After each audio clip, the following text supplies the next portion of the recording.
rusak, kalau memang jalan rusak. Nah, masyarakat awam dan saya sendiri dulu berbicara masalah kampung Nabi itu adalah kampung keluarga berencana dulu yang mempunyai makna bahwa suatu wilayah yang seperti kelurahan, yang wilayahnya seperti kelurahan, yang di dalamnya ada kegiatan berintegrasi, ada semua kegiatan wilayah bersih dengan semua kegiatan, dengan semua program-program lintas opini untuk kita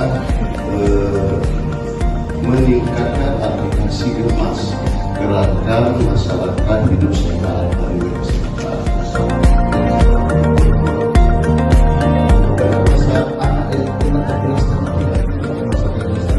Itu alhamdulillah dengan semua kegiatan kita untuk meluruskan tersebut.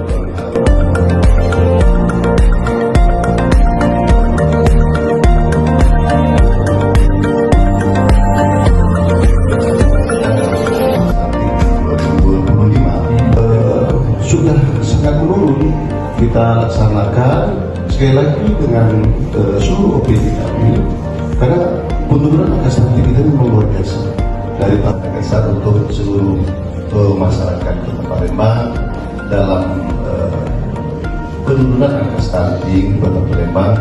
Yang pertama, seperti yang kami sampaikan tadi, bahwa pasangan muda atau remaja-remaja yang ingin melaksanakan pernikahan itu yang pertama harus melakukan konseling. Artinya kadang tabu, mungkin ya tabu